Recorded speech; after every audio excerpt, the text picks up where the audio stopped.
Welcome to Be the Scandal, the sacred rebellion of being your authentic self. I'm your host, Dani Hickman.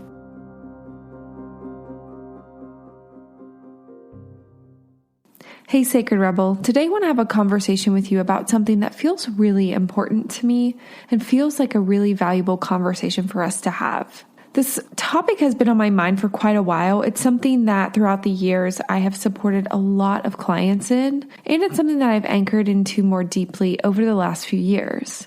About a month ago, I had polled my audience to ask them, hey, what are some questions that you all have, or what are some topics that you're wanting me to do some podcast episodes on? And someone in my audience had just asked, how do you stay so confident and how do you move forward without giving up?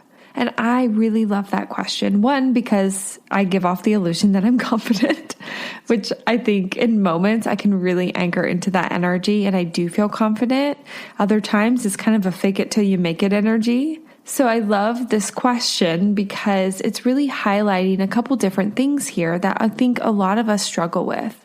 I also think that there's a lot of different angles that I could take in my answer to this particular question. And for whatever reason, this feels like it's wanting to be spoken into. And it's the energy of how do we choose ourselves and not give up on ourselves? How do we anchor into our self-discipline, anchor into our worth, and continue to move forward despite things being hard? Despite part of us wanting to give up and just not wanting to try anymore? That feels like a valuable conversation to have. I want to start here with a conversation. I think a lot of it has to do with self-discipline and the way that we support ourselves and how do we handle moments that feel hard. A lot of people will be out there and say, oh, you're just unmotivated, you're just lazy, you don't have any willpower, and say all of these things that I think maybe have a shred of truth to them. And there's a reason why you're giving up on yourself at the first sign of hardship. For me, one of my biggest obstacles, it's the way that I perceive hardship. It's those thoughts that come up whenever moments get hard. I have a lot of narratives into this is too hard, don't do it. Don't even try. You're not good enough. It won't work out the way that you want it to. I have so many variations of these thoughts that come into my head on a daily basis that it's wild to think if I listened to these thoughts and allowed them to rule my life, allowed them to take hold of my emotions, allowed them to direct my behaviors, I wouldn't be accomplishing anything. And so what I've learned really over the last couple years, because these have been the hardest years of my life, is I've learned how do I anchor in some self-discipline strategies. And one of them being, I'm going to actually work on my mindset. I'm going to be present in those limiting thoughts that are trying to keep me safe and keep me small and keep me from experiencing emotional pain. And I'm going to acknowledge them, and I'm going to choose to do something different. I'm going to maybe say a version of, this would make sense that this thought is coming up. This part of me is scared right now. This part of me doesn't know how to handle this big emotion, or this part of me doesn't know how to handle this moment in time where it feels like everything's crumbling, or we don't know what's next. Of course, this thought is coming in.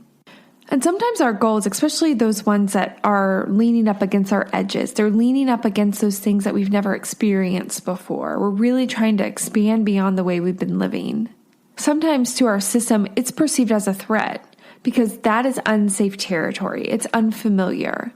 And for me, those thoughts will come in response to that perceived threat. So by now, I recognize that if I'm living outside of my comfort zone, if I'm doing things that are expansive to me, these fearful thoughts are going to come in. They are going to come in an effort to shut it down so that I can stay small, I can stay safe, and stay in the familiar. And now that I know that, I understand the function of my thinking, I can support myself in a way that is actually expansive. When I understand the function of the thought, I can really look at the deeper need that I'm trying to get met through that particular thought. Let me give you an example.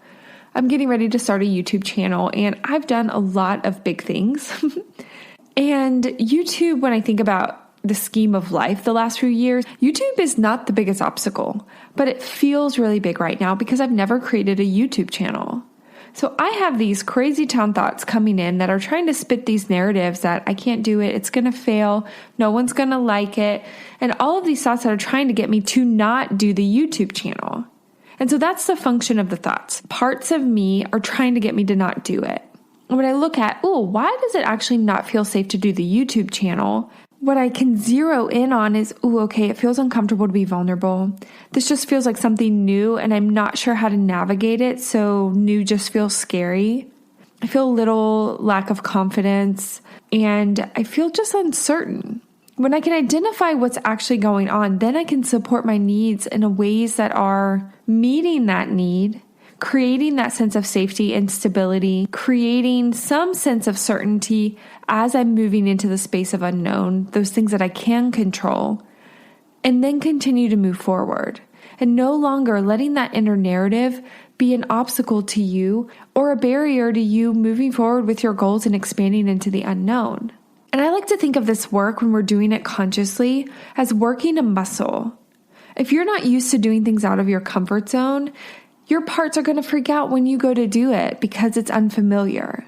So what I've been trying to do the last few years is get acquainted with living in the unfamiliar so that when I go to do that next thing that is expansive for me, I might not understand what it's like to be living in that experience, but I do understand, my system knows, my parts know what it feels like to be able to navigate a space of the unknown. And that is an invaluable skill that I feel like I've anchored in the last few years.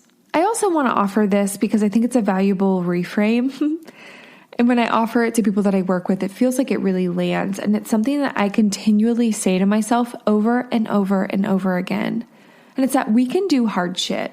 When my mind comes in and it tries to stop me with these fear narratives, when it feels appropriate, what I like to do is I like to just stop myself. And now this is individualized to me, but I like to say, hey, I know that you're scared right now, or whatever it is that I'm feeling. I acknowledge that.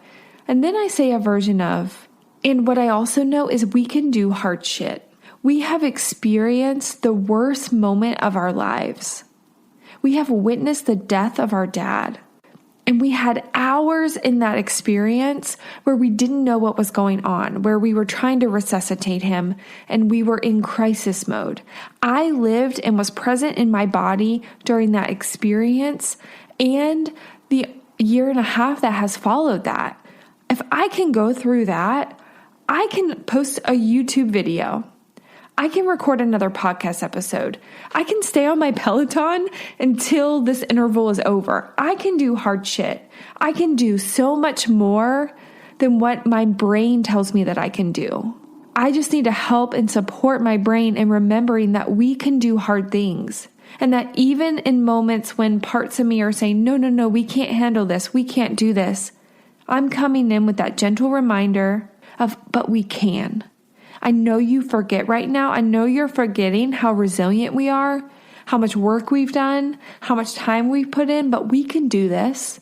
And I'm sharing that specific example because I know that you can also do hard shit too. You have experienced hardship in your life, and I don't know your particular story, but what I know is that you are human and you are resilient, and you have continued to move forward despite things that have happened to you. And I want to offer the invitation of how can you remind yourself of those hard moments in a way that is supportive of you continuing to move forward. Now, we don't want to use it if it's going to throw us into a trauma place, but if we can access the resiliency in that messaging, if we can access that motivation and that energy of we can do it, that hopefulness, if we can access that, then I want you to use it and remind yourself of these things in those moments where your brain is telling you, let's just give up. We can't do this. There's no way this will work because you can do hard things. And then I want to offer this. I talk a lot about my Peloton because I absolutely love it.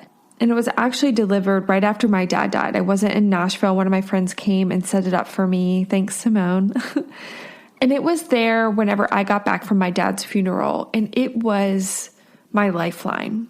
It was a tool that I used and still use to process so much emotion and also work that mindset muscle. And as crazy as it might sound, My Peloton has been just as supportive of me as doing some cognitive therapy work, because when moments get hard in the workout, my brain is like, girl, unstrap. You don't need to finish this interval. This trainer is crazy. This workout is too hard. Your body can't do it. You're too tired. You can't even breathe.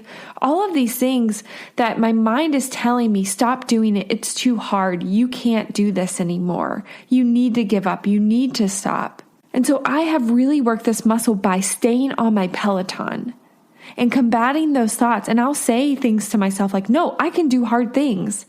I have experienced a lot of hard things and I made it through. I can do it.